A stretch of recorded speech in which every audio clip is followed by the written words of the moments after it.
Hello my friends, and welcome back to our blind Let's Play, Space Quest 6, the Spinal Frontier. My name is FlightlessBird, this is your story based channel, and today, well, we just got off that...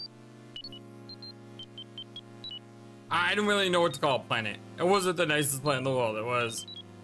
Yeah, it had issues. But we got saved at the last minute by Stella here, who Roger seems to like, but then again, he has... you know, a lady in his life. I don't know if they're married yet. Supposedly they had a kid in the future. But he definitely seems to like her. So I have no idea where this is gonna go from here, but you know, together with you all, let's go ahead and find out, shall we?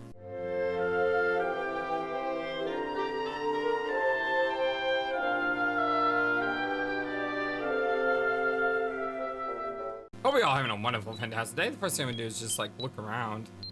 Apparently the doctor is way busy as he completely ignores you. Well, most people ignore me even when they're not busy, so. This is a DNA sequencer. During a starship's travels, many different organisms and artifacts are discovered, and a DNA sequencer can come in quite handy in analyzing them. Oh, we could probably use that. But mostly it just gets used to make sure the food replicators are working properly and not brewing up anything that might hatch and grow inside you, for instance. Oh. Okay, maybe we don't use that. Because we do have the hair, right, that we were talking about? Yuck. It's the hair you pulled from Nigel's personal grooming assistant. So maybe we can use this to track, what is this thing called again? This is a DNA sequencer. During a start, but mostly it just gets... I mean, we kind of know who it belongs to, though. It's just a crate. Okay, well, I think it's great that it's just a crate. It's the keyboard for the DNA sequencer.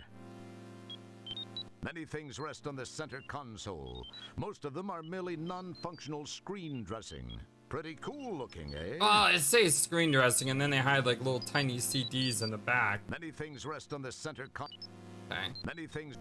Jabba is an interesting looking fellow. That is, if you think a melted purple marshmallow with an internal skeleton is interesting. He's the main research attendant here in the sickbay. I do think he's very interesting looking. Stella is getting treatment for her back injury. You should be ashamed of yourself for jumping on her like that, you baby. Well, hey, I mean... yeah? It's a case of something you don't care about. Many things rest on the center console. Most of them are merely non-functional screen dressing. It's a scale. No, you can't weigh yourself. But I wanted to. It's a medibunk. This is where all ill or injured crew members are treated. It's also where they bring all the guys in the red shirts, or what's left of them, after they've suffered their inevitable calamities. I see what you did there, game. So, can we use this? I'm sorry, Mr. Wilco. The sequencer is for use by trained personnel only. Obviously, you don't fit that description. I'm afraid I can't allow you to use it. Okay, well, can you use it? Come on, Jabba, be a pal. Who'll know? I'm sorry, Mr. Wilco. It's a StarCon regulation. So? We don't always have to follow the rules, we're more like guideline. Can I give it to him? Boy, wouldn't it be cool if that really worked? Okay. I'm sorry, Mr. Wilco. Come on. I guess, just talk to You people? drool in that direction. It's not? Jeez, Jabba. Who's gonna know? Let me try this one thing. I'll be out of your way. No one will find out. Yeah, no one will find out. I don't know, Mr. Wilco. I'm not one to break regulations. I really don't think it's a good idea. What if I say pretty please with cheese on top? I swear, it'll only take a minute. We're out in the middle of nowhere. No one will find out. And I'll tell you what. Anytime you want it, one free plunge job. I don't even know what that means. What do you say? I hope it just means like cleaning a toilet. I don't know. Come on, Jebba. It'll only take a minute or two. Come on. Come on, Jabba. Be a pal. Be a pal. Well, okay. Yes! Just this once. If anyone finds out I'm sunk, then I'll come looking for you to take it out on. Keep that in mind. Okay. If you can just problem. distract this I'll guy, be done in a flash. so he doesn't see us, I really don't know why I'm doing this. because I'm so lovable.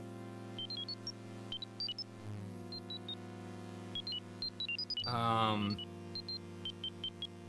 Not much going on there, eh? okay. Scan? Oh, that guy looks huge from this angle.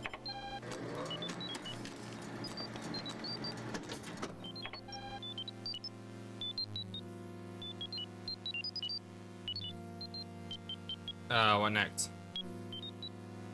That wouldn't. Oh, okay. What is this? This is the program card you got from sickbay. Yeah, what is it? This is the. What is it? It feels slightly You summon the ability. That wouldn't. It wouldn't. What? Like I just got. You summon the ability. It wouldn't be. That. Okay, apparently we have something that says This is the program card. this is Nigel's DNA. I guess. Why do we still have a Pretty fish? cool looking, huh? Oh, why do we still have a fish? What was that supposed to be? Clever? You get finger. In this galaxy, those two. In this. Nothing happens. Careful. Come. In this galaxy. Okay, I guess. You got what you wanted. I'm really quite busy and need to get my work done now. Goodbye, Mr. Wilco. I like how we're just gonna leave the hair in there. Oh, we don't have our dustbin anymore, do we? Feel kind of naked without it. That's an interesting. Yeah, let's talk to her. It feels slightly gritty. You summon the ability. You get a jump on senility by mumbling to yourself. Really? You drool. Why is it this Hey, game don't put doesn't let me, like, Your word. you know, click on things that I can obviously click on? Stellar is getting treatment for. It wouldn't be proof. Your utterances. Your word. Oh, okay. Can I get this? It feels slightly It This. feels. I guess not. Don't pick it. It wouldn't be. That. Okay. It wouldn't. It's soft yet firm. I always talking about the panel and not something that. Anyway. Let's leave. How do I leave? It sounds like a dumb thing, but there we go. I've always wanted to try one of these on the compost. Ah, what is this? This is the innate pattern of Nigel Rankin. What the heck is this?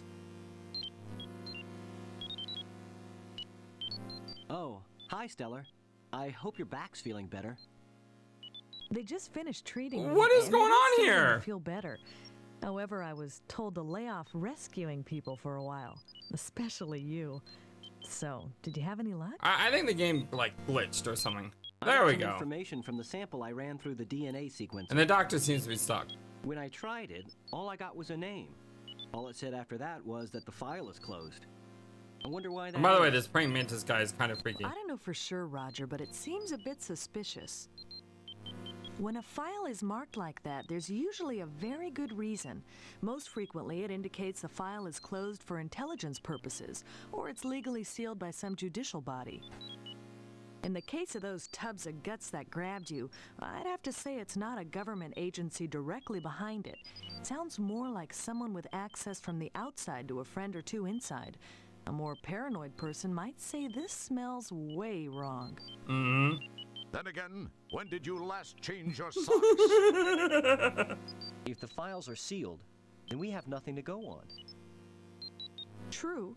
The only thing I can think of is that they may be accessible by jacking into cyberspace. I've never done it, but I know it can be done.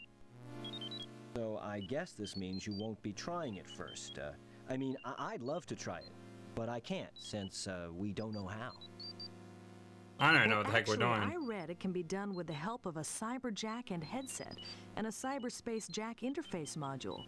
The article said there are several things to access out there and that there's a vast library of files to browse. Cyberjack and It headset. said that the Information Superhighway project is a little behind schedule, but that there are some operative areas. Other than that, I don't have a clue as to how we can gain any information about them. So you think this cyberspace thing could work?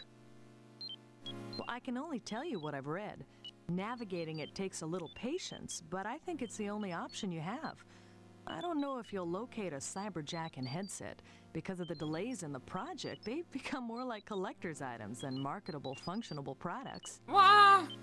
We do have Cyberjack modules built into the compost. Can't anything be easy? That's true. Of course, we won't know anyway without the jack. That bites. I wonder where we could find one of those. I wish I knew, Roger. There must be some place. Attention! We are now orbiting the Delta Berxilon 5 colony as requested by StarCon. This guy's got an Most awesome of you voice. know your assignments as they have been broadcast to your composts. Please represent StarCon properly. Kilbasa, out.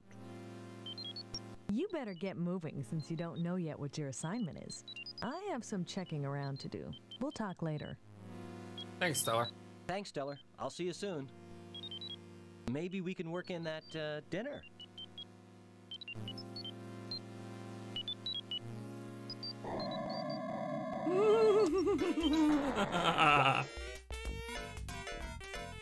Wow!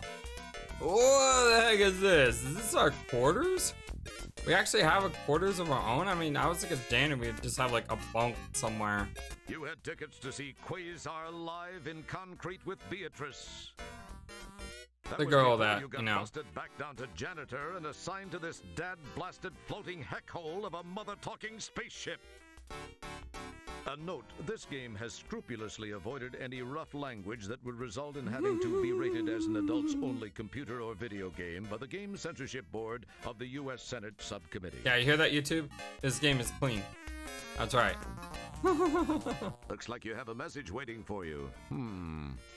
Okay, let's come back to that. These controls open and close the closet, perform passive handprint IDs to prevent unauthorized entry, monitor its humidity, and scan for moths. Okay. I guess that's a boring. What happened to our plant? Ordinarily, your closet contains clothes. At the moment, though, you're using your clothes as knickknacks. So question, are there any doors on this ship, or do you just go through this thing to go anywhere? You display your standard blank stare, but it is unimpressed. This is a Beetlejuice clamoring hagfish fern. You've tried everything you could think of to get it back to health. Yeah, I don't think that's gonna happen. That thing looks pretty bad. Fortunately, all you could think of to do was to stand over it and say, Beetlejuice, Beetlejuice, Beetlejuice. Let's go ahead and look at the message now. Wow, a message for me. I must be getting popular. I wonder what it is. Probably our assignment. Wilco, Commander Kilbasa here. I have a special assignment for you. Yep, called it. A crew person of special skills is required on Delta Berxilon 5. In the spirit of StarCon cooperation, we have decided to offer them your assistance. And I got a bad feeling about that. Transport there immediately. Kilbasa out. Yeah, I got a very bad feeling about that. I don't want to transport,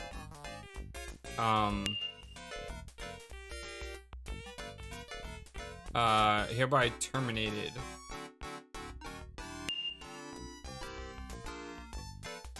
Oh yeah, there's some stuff we can do here, but let's wait on that. We'll wait on the captain's orders. I want to explore the rest of this room first. Say it's the old hint book you found in the bargain bin at the software store in Space Quest 4. Hey, I remember that. Ooh, it's your old Autobucks card from your shopping spree at the Galaxy Galleria after you saved the latex babes from that hideous sea slug in Space Quest 4. That was a good adventure. It's expired, unfortunately, but then you don't need much money aboard the Deepship. Yeah, I love the name. Besides, people would talk if they saw you dressed that way again. Oh la la. Nothing wrong with that, Roger. You won't need that Always be hint true to book. yourself. You've already won Space Quest 4, haven't you? I like how they asked that question. Yes, we You won't have. need to take the Autobucks card. Here on the Deepship 86, there's no need for money. Everything's free. It's kind of like a Royal Caribbean cruise, only without the aerobics classes. Oh no, I never had the the pleasure of being on a cruise. Okay, one time in high school, I was able to go on a cruise ship because of my high attendance. And when I say on a cruise ship, I mean literally we went on the ship for like 2 hours, never left port. The good news was though, we got this really good lunch. Yeah, I always remember the food. Looky, it's your old Labion Terror Beast mating whistle from Space Quest 2. Wow, dude, all the Easter eggs on this table. You won't be Aww. Whoa, it's the Star Generator remote control you found aboard the Sarian ship during Space Quest 1. Wow, that's going back a ways. Hey, it's the Pocket Pal terminal you filched from an abandoned land speeder on Xenon during Space Quest 4. It's like the Easter egg table. It's a discarded cigar stub from the Galaxy Galleria in Space Quest 4. That's what you used to get past the lasers, I believe. Hey, here's that pack of matches you stole from the Eulance Flats bar when you returned to Space Quest 1 during the time travel sequence in Space Quest 4. The way that describes is great. It's your life savings. Like 1 coin. Wow, it's your official employment rejection letter from Sierra Online at the end of Space Quest 3. What was that? It just says, not a chance. And it's signed by Ken Williams. Yeah, that was probably a good idea, Mr. Williams. Don't bother with it. The batteries are dead, and there's no alien language here to translate. Unless there happens to be a star generator in the immediate vicinity, this remote won't be of any use to you whatsoever. Yeah, I mean, it's a venture game, but And there isn't, carry everything. so there won't. And that's what you do, right? The Pocket Pal will be of no use to you whatsoever. It's AC, and the ship is DC. The table appears to be composed. That cigar butt is a piece of your history. You would no sooner carry it around than you would your golden mop. Where is our golden mop? Do we have that? You've long since used up all the matches in this Aww. book. The cover is lying around as a souvenir. You won't need that Buckazoid on board. Save it. Put it towards your education. Maybe a little late for that, for us. You won't need it. It's reminding you of your inadequacy just fine where it is. What is this, by the way? You think about plucking one of the dead brown leaves from the dead brown plant, but that would just be adding insult to injury. Yeah, let's leave the poor guy alone. You've got a Quattrozevi portable quartz heater set up in here. Oh, nice. Sure, go ahead, grab that red-hot spike of quartz so it'll fuse your hand permanently to the heater. Not nice. We named the game after these. You know, Space Quest socks. Aww. These are your boots. Wait a second, you're already wearing your boots. Paradox. Universe ends. That's odd, you don't remember having a second pair of pants? Maybe you've got an evil twin from a parallel universe walking around the ship naked. Oh, does he have a mustache? Because it's gotta have a mustache, right? They would make a very effective weapon against any foe. Unfortunately, you can't bear to pick them up and be that close to them for any length of time. By now, they're probably stiffer than Mr. Spock. Oh, that's a really hard joke nowadays. Leave That them did where not they age are. well. They're positioned just right for making it appear as though you simply dissolved into your bed. You're perfectly comfortable in the pair of pants you're already wearing. You've been meaning to do this laundry for several months. Now it's permanently stuck to the floor. Oh, man. What is this thing? It's a medical reference of janitor-specific ailments, diseases of the genitalia. Your quarters are quarters are cozy and intimate, yet spacious. It's not what I wanted. That's one of the advantages of living in a converted cargo hold. It's actually a really nice place. I mean, this is almost like the size of my apartment. Don't touch that. I could live in this. We didn't make this game just so you could crawl into bed and go back to sleep. Be productive. Oh, why not? Is that a golden mop? You summon the ability to... Since the lamp is the main source of illumination in your room, you decide to leave it on. Yeah, I guess turn off would not be a bright idea. Leave it alone. It's not a toy. What is it? What was that? Leave it like last time. Like last time. What is this? Ah, your old Xenon army knife from Space Oh. Quest 1, in which you destroyed the powerful star generator, which had fallen into the hands of the evil kleptomaniac Sarians. You glance in the mirror. For a moment, you can almost see a silk-clad brunette overacting in a stone tower.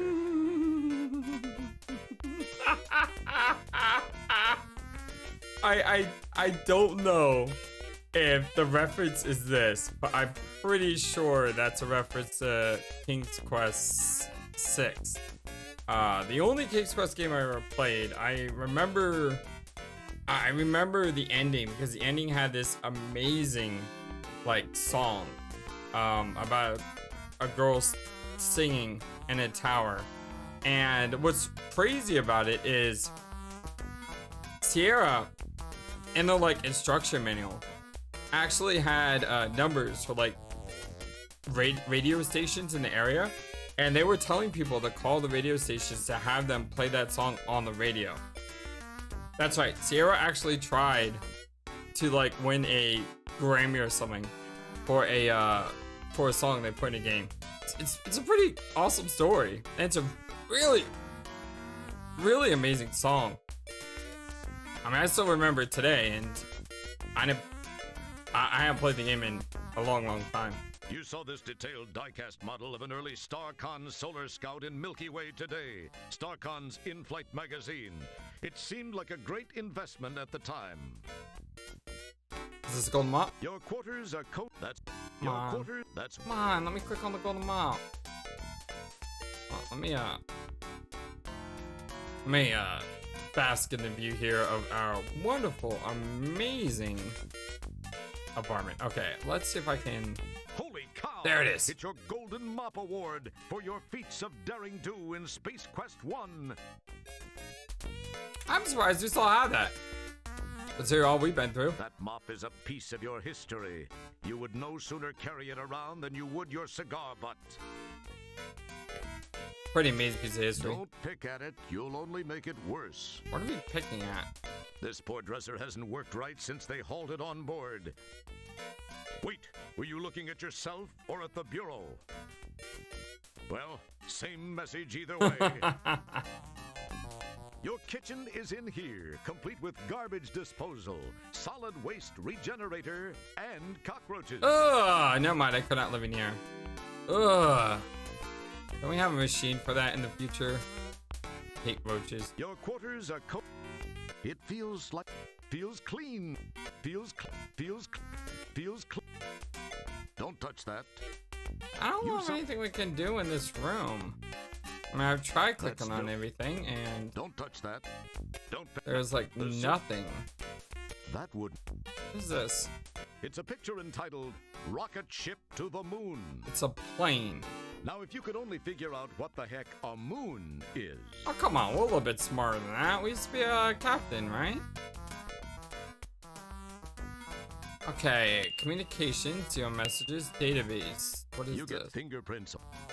Enter. DNA sequencing. Data card. Oh, this is the thing that we've already... It's that large. Where'd our data card go? I guess we don't have any more. You get. Back. Known races.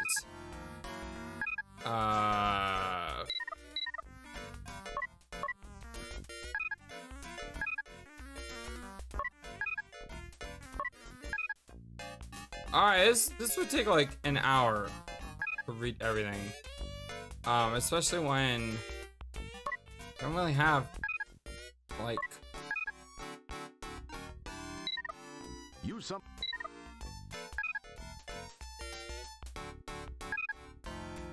Oh, this is actually kind of interesting. Andromedans. These repugnant creatures are known for the Mohawk dews and the well-developed prehensile snout, which they pick up small objects, give themselves mech rubs, and unleash projectile mucosa at enemies. The most famous Andromeda are the two guys who rose above the humble Andromeda beginnings to become two of the most popular and successful game designers in the galaxy.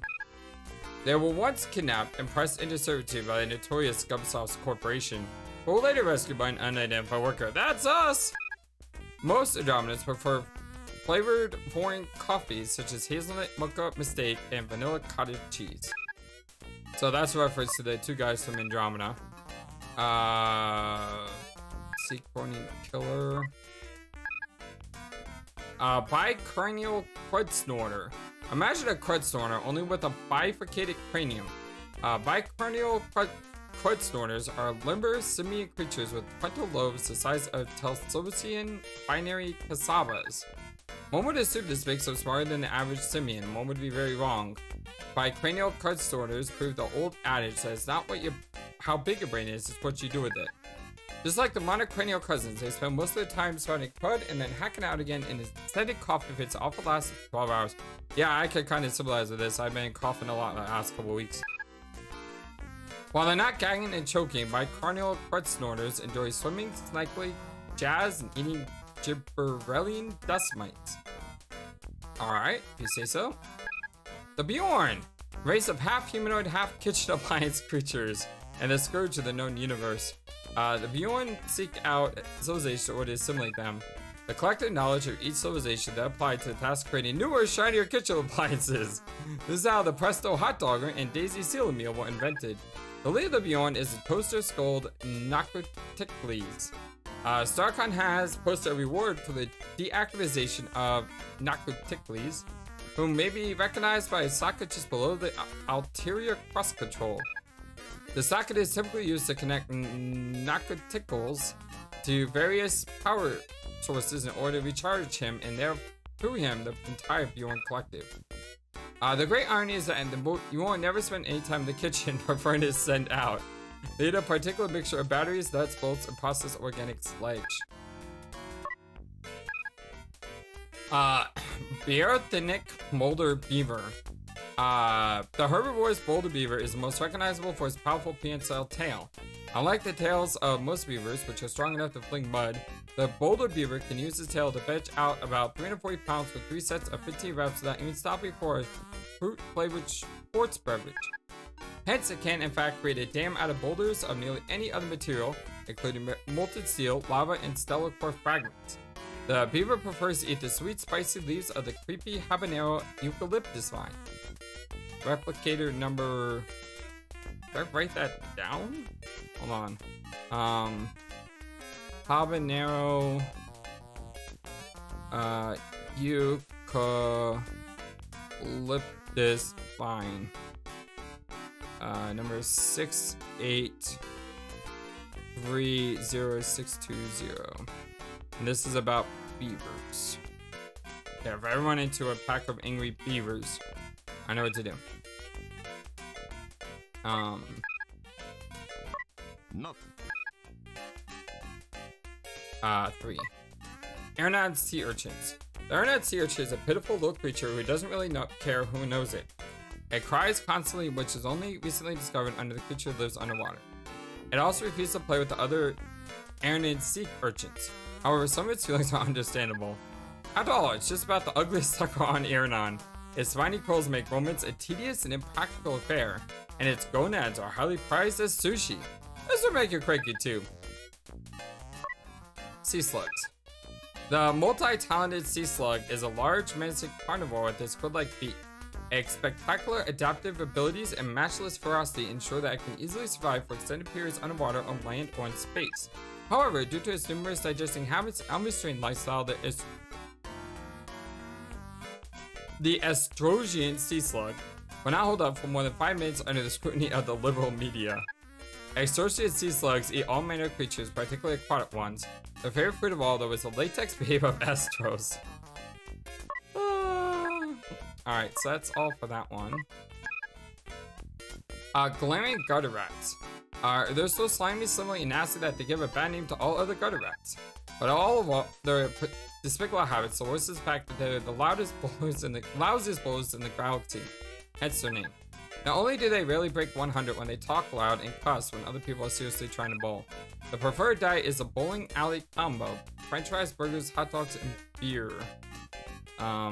Fries, burger, and beer. And this is equal to number 6762876. And these are what? Gutter rats? We got rats and beavers. That Half animal, half vegetable, and half lousy mathematician, the green slime of Zenin is a vague byproduct of industrial waste and organic compounds combined with a powerful electrical charge. The resulting life form is a slow-moving mass of gelatinous, acidic protoplasm with simple reflexes and a voracious appetite. This makes it ideally suited to dissolving locks and appearing in bad horror movies. Green slime will eat anything in its path, dissolving quickly but not painlessly. Bizarrely, it has no such effect on glass, making it ultra convenient to carry around bits of green slime in an ordinary jar. And indeed, it was marked this way under the name Face Begone, Port City. Yeesh. The Grell. At one time, many eons ago, Grell were the primary inhabitants of Krona. Ah, we've been there. Artifacts and ruins have revealed much about them. They were creatures of immense size, towering some 30 to 40 meters tall. They were extremely ugly and couldn't bear to look at one another, which is why the race died out entirely. They were hunter-gatherers, preferring hunting gatherers to gathering hunters. Oh. The Cronian Tentacular Slime Sucker. That thing, which lives deep in the subterranean caverns of Krona, has never been seen by anybody who's lived to provide a complete description. All that has ever been seen are their slimy tentacles, which are tentacle-like and slimy, resembling tentacle-like slimy tentacles. Anything finding its way into these tentacles is first slimed, then devoured. This is an appropriate moment to note that tentacles comes from the root tentacles, since the Andromedan decapus, with its 10 serpentine flexible appendages, tickled its foes to death. Ah, that's just another fun fact that no one tell. Cronian's killer mammal. The Cronian killer mammal has an undeservedly fierce reputation due primarily to its name, or rather due to its name. The word's name has become over the course of generations a sloppy pronunciation. Originally known as the lonely and bewildered sand bull, the Cronian killer mammal is a gentle, slow-moving herbivorous insect that would rather squash itself flat than come into contact with any other life form. These tiny introverted creatures are native to the planet Omega Big Deal. The only planet with the distinction of having its entire civilization flunk phonics. The lack of linguistic ability is said to account for the distortion of the symbol's name, although another theory has been put forth that the killer mammal appellation is really due to centuries of sarcasm. The Cronian killer mammal eats dust mites, lots and lots of them. So, dust mites. You know, there's probably like one thing in here that we need, but we have no idea what we do need, so you kind of have to like just go through these one by one. And again, if I was playing this by myself, I'd probably just use a guide and figure it out. But since I'm not using that, and since I'm playing this with you all, just going through this one at a time.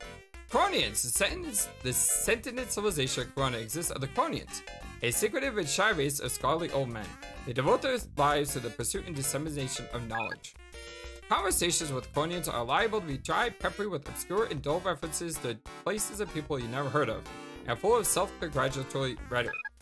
Most members of Mensa are Cronians. Most Cronians are vegans and prefer the local flora. However, some Cronians eat their own young, just so they can only say, "Oh yes, I've done that, we taste like chicken." Okay, so, flora is equal to, watch, there's not gonna actually be a replicator in the game at all, and I'm just like writing this stuff down for nothing. So 258069. Oh wait, 25809. Let me just rewrite this. Blatherskite. All right, let me try again. 25809. 69. And these are what, Cronians? I don't think I wrote down the last one. The killer mammal. So the Cronians. Are these, is that the one? Yeah, Cronians killer mammal. Dust mites. Alright, next. The killer cave beaver. This beaver's eyesight is among the worst in the galaxy, matched only by the giant cataract bear of Pestilon and the blind plummeting mountain goat of Andromeda. You've been to Pestilon. Although the cave beaver is herbivorous, it frequently accidentally kills other creatures because, of course, they all look like tree trunks. It's only after the beaver has chewed its way through the nearest sturdy limb, yikes, it discovers that the limb is some creature's arm or leg. Thus, the damage made by the killer cave beaver are quite disgusting. Ah! The killer cave beaver's favorite food is clinging girlfriend Ivy. Okay, that's a name. Clinging girlfriend Ivy. Okay. Number 6588. 561. And these are for killer cave beavers. Killer cave beavers. Number 4, Labian cave squid. The Labian cave squid is a fish-like mammal which has not yet realized that it's a land dweller. Thus, it still tends to squirt ink, which just lies effectively in a puddle on the ground and gets on the bottoms of your boots. It also uses typical squid-like flexing motions to propel itself, a very inefficient mode of transporting when moving through rocky tunnels. So the Labian cave squid gets a lot of nasty cuts and scrapes as it tries to frog kick its way across rough stone floor. This makes it more than freaky than ever. The cave squid is also frightened by other humanoids and light, since it thinks it's still in the murky depths of the deep Labian swamps. Don't confuse it by approaching it. It will happily crush you rather than be forced to question its reality. It will also eat you if given the opportunity. Good to know. Oh, there's more here. Wow. Labian root monster. A direct descendant of the Venus pluggerfly, the Labian root monster is a carnivorous plant with roots both above and below ground. The underground roots absorb water and nutrients normally, but the soil of Labian is nitrogen poor, so the above ground roots collect nitrogen by capturing and digesting small, stupid animals or larger, stupider ones. When disturbed, the roots wrap around the luckless creature and convey it to the central sac, wherein lie the digestive juices and spike-like cilia that reduce the creature to pulp-like consistency. At this point, the root monster exudes nitrogen like a clocked tube bean bladder at the Gilroy 9 Garlic Festival. Okay?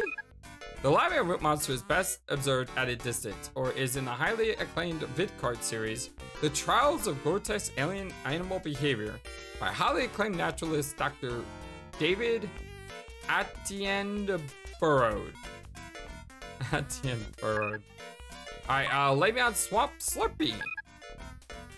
The Swamp Slurpee is believed to be a hideous, grotesque half-fish, half-reptile. Nobody's quite sure because nobody who's seen up close has been lived to describe it. Witnesses are usually found slightly decapitated with a modest discount in the carnival region. You can only assume that they eat everyone and everything. The Terror Beast.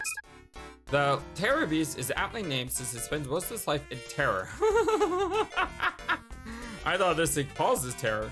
Although the Terror Beast could easily defeat a humanoid, it usually avoids conflict unless faced with a particularly wimpy opponent. Most of its time is spent keeping to itself, avoiding public appearances and banquets. Its preferred diet is composed mostly of the roots of the Starshock bush. Starshock bush. A lot of interesting names here. And this is code 6422-8803. And this is Labian Terror Beast. So it makes me think we'll probably need this because it says that it doesn't mind finding things whippier than it. And, I mean, is there anyone whippier than Roger Wilco? Terror beasts are born with extremely powerful leg muscles. However, one leg is shorter than the other, so the beast tends to spin in a tight circle as it zooms across the Labian landscape. This creates a whirlwind effect that can particularly hazardous to trailer parks. A highly intelligent creature, the beast enjoys figuring out small puzzles and will often stop in the middle of a hunt to solve a matchstick puzzle, logic problem, or riddle. Curiously though, the beast hates arcade sequences. Sounds like a really cool, interesting creature. Latex babes. These natives of the planet Estros are usually nubile humanoid females, although the occasional wily, stinging male is not unheard of. Turn-ons include constructing the finest underwater craft of the galaxy, arc welding, and shopping. Turn-offs are associated sea slugs, plaque buildup above the gum line, and two-timing janitors. Wow! Getting personal, aren't they? Favorite foods are eelwort sashimi and roasted dry. I don't know. Sashimi. Sashimi is 8771. 877. And gourami, which is 2712 090. And this is the latex bakes. Probably won't need to worry about them. We've already run to them in the past. Any more? Nope. Okay, so let's go back. We got 2 more to go through here. Nose Nugget Nomads. These lumpy creatures toddle around the universe in wood paneled station wagons with a sack like children in tow. They go on sightseeing tours that last upwards of 30,000 years? During these tours, they take literally millions of slides, most of which show them waving high on every particular planet, asteroid, and intergalactic tourist trap in the Crab Nebula. During the hibernation phase, which lasts about 4,000 years, they have their film developed, and when they awaken, they'll watch their slides. Entire civilization have risen and fallen during one of the Nose Nugget sideshows. The Nose Nuggets pride themselves on their gustatial flexibility.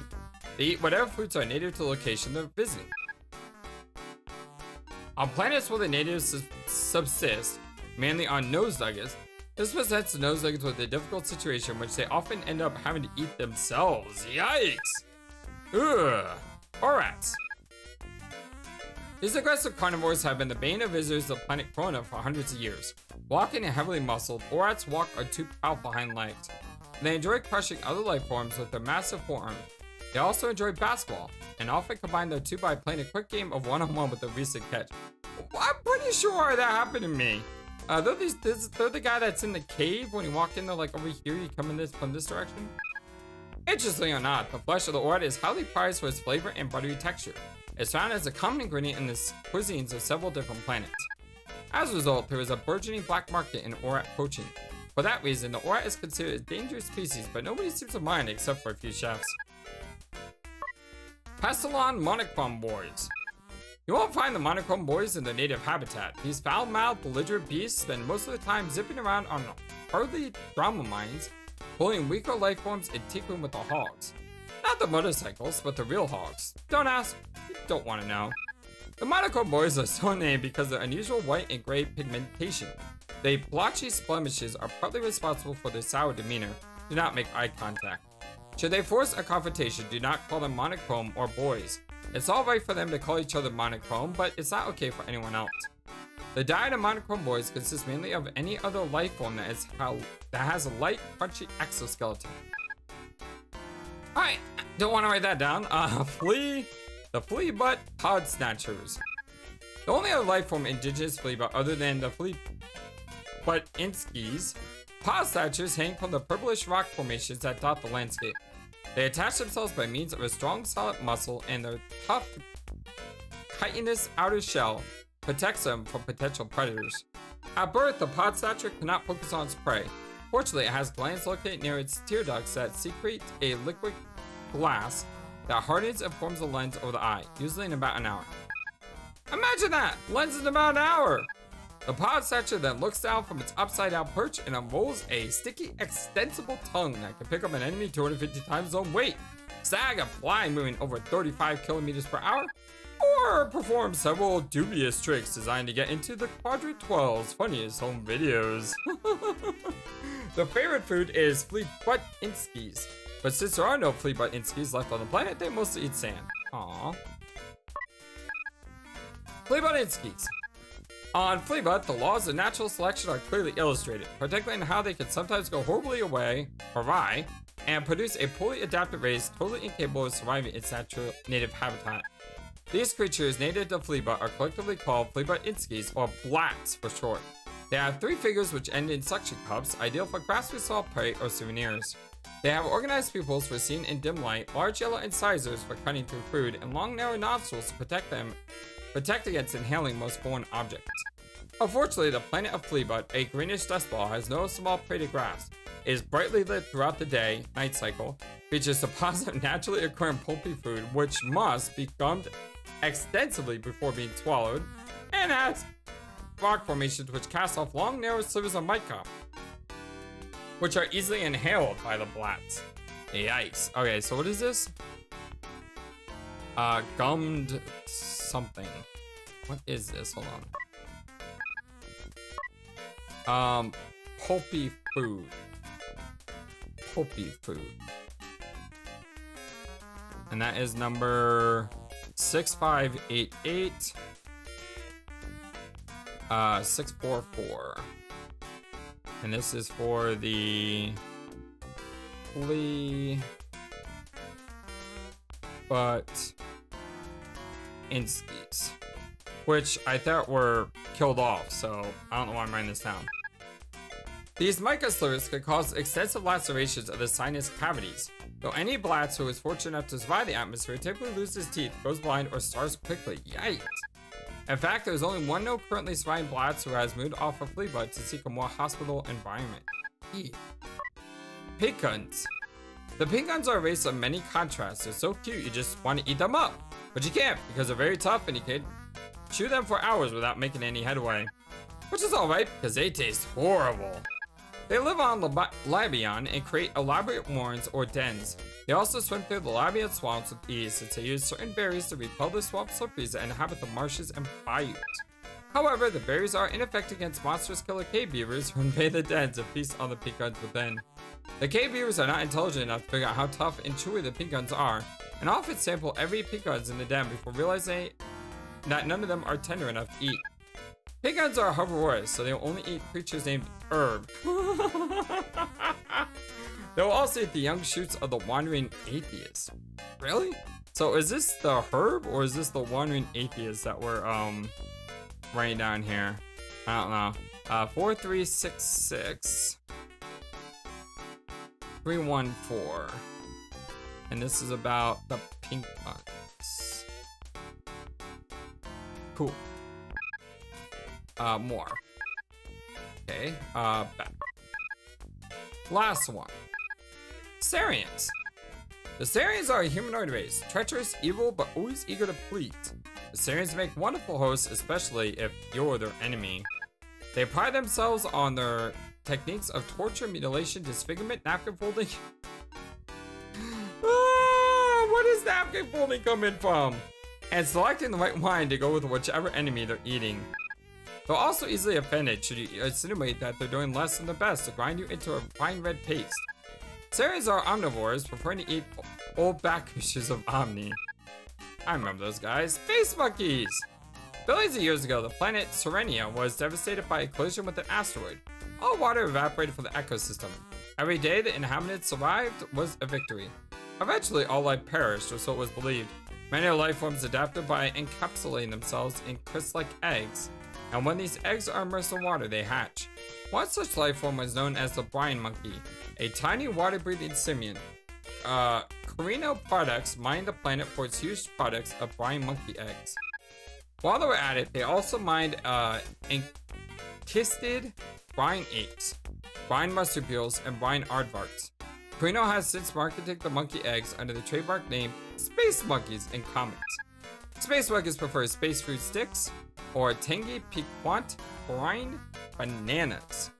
Okay, well, space food. I have some space food in Undertale, right? What, like astronaut food or something like that? This number is 6834468 and bananas, which is number 6588126. And this is about space monkeys. Alright. Spiny alien things. Okay. Spiny alien things are a marvel of adapted ability with exoskeletons far too cumbersome to permit traditional reproductive techniques. Spiny alien things have learned to propagate by kissing. This is not a little platonic kiss. It contains a fertilized egg which heads straight for the victim's stomach. Here it absorbs nutrients for days or weeks like a parasite, only while Well, just like a parasite. When it senses the most dramatic moment possible, it bursts forth from the stomach in spectacular display of special effects. This explosion naturally kills the host. But isn't it worth it all for the cool gore, especially the host was merely an extra and not a highly paid guest star? Man, that is... Woo, the Easter eggs in this room. Volgors. The Volgors are a peaceful race of brilliant and logical thinkers whose only real joy in life is to stride around the galaxy with superior attitudes and correct other people's grammar and spelling. They also enjoy designing outer space strategy simulator games. This also makes them nearly as insufferable as university academics and not as well paid.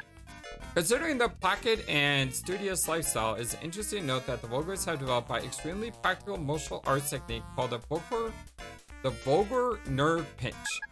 This is a tactile oral maneuver in which the pincher pinches the bundle of nerve fibers at the base of the neck while whispering dialogue from either Tango and Cash or Hudson Hawk.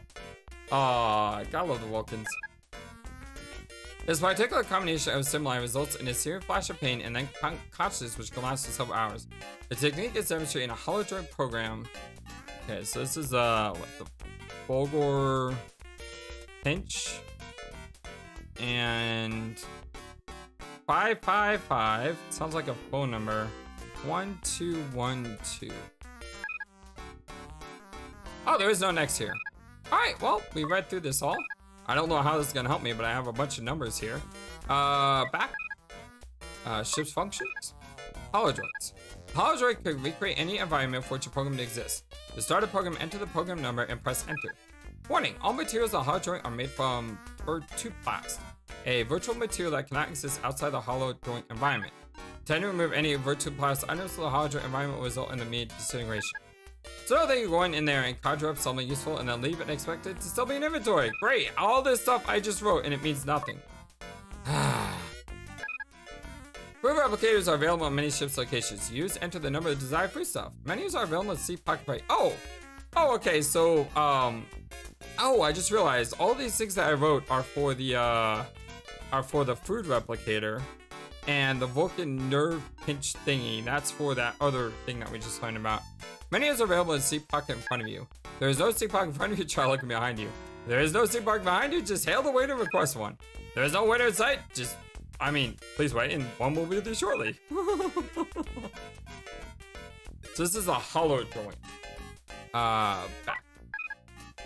Science database. Current medical issues. StarCon HW subjective number recommends that humanoid life forms ingest no more than 10% calories from fat.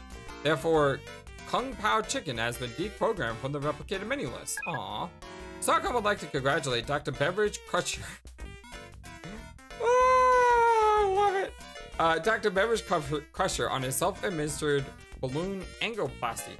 The procedure used a tiny inflatable balloon to compress a blockage against the sides of a vessel. Self-administered congrats are in order to Scott Murphy, who finally figured out how to firmly wedge his head between his own cheeks. Okay. Don't think I needed to know that. For more information on this, please see Volume 2, Issue 1 of Sanitation Hotspots. Alright. So we went through everything. Cool.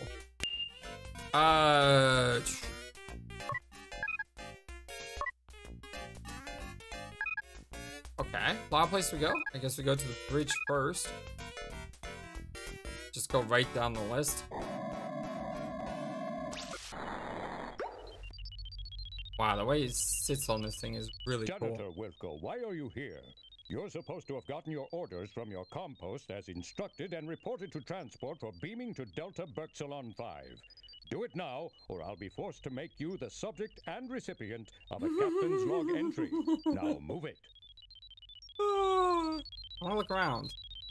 With these controls, Commander Kielbasa can adjust the elevation, tilt, rotation, and firmness level of his command center. That is the most epic command center I've ever seen. If you put in a quarter, it'll massage 320 different acupressure points. Let me go ahead and drop save because it's been a while.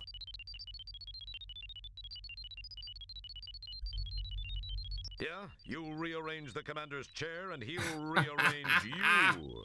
It's just like a cat. Don't touch that. Hey, don't put your...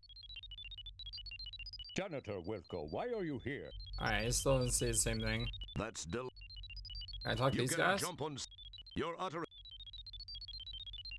Occupado. Don't mess with the communications post until you've learned basic punctuation. Got a point. Orbiting Delta Berxalon 5. Cool. Thank you, computer. This is the communications station. All intra-ship, ship-to-ship, and ship-to-surface communications are routed through this terminal. Except when the communications officer is too busy leaving juvenile, my M5 multitronic unit is more powerful than your old Daystrom laptop messages on internet. That guy just got sucked up and didn't lose his clothes. That's not fair. Can I, like, take over the station? Occupod. You can't sit. It's not occupied anymore. What is this? Is this his bathroom? Not on a bed. It's Commander Killboss's kitty Oh my letterbox. god, it is. This is where he makes most of his best command decisions. Not to mention all of his log entries. Aww. Sorry, you're not authorized to contribute to the captain's log. Aww. Alright, let's head out. And where are we gonna go next? The brig?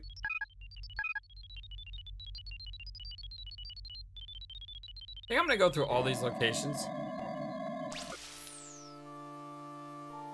Kill Kabasa. Gravity sucks.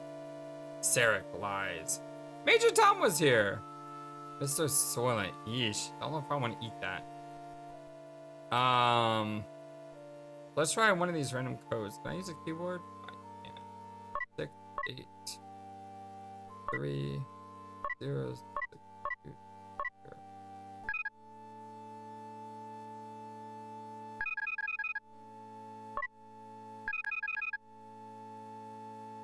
Okay, that's the right number. It sure doesn't feel. You shouldn't try to open this door by tugging on it. You'll. For some reason that didn't work.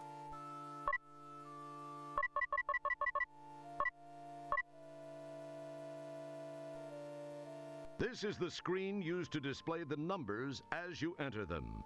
It's a button with... This is the replicator hatch, a sliding door behind which is hidden the vortex resonance coils and the molecular soylentization generator. I'll try two It more. sure doesn't...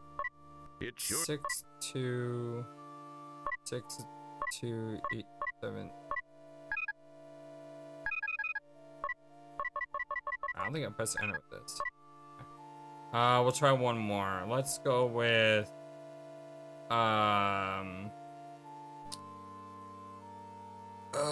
let's go for sashimi. 8711 877. It sure... I have no idea. You summon the ability... What is this? It's a hovercraft for transporting replicated food. Cell 106 is infamous for the permanent blood stain on the floor. That stain came into being when Red Bovine, a Ferbangi slave trader, tried to escape by crawling out the porthole and immediately imploded. Yeesh. That's why they refer to it as the Red Blood Cell. Uh-huh. It's a plain quadro-full cot. You don't get those nice shimmery sheets when you're in the brig. Inside this cell is the creature from the Ego, a bizarre invisible monster caught on Rialto 4. Oh, that's why this It's thing moved. violent, brutal, bloodthirsty, and is a sucker for insincere flattery. Yeah, he's right there.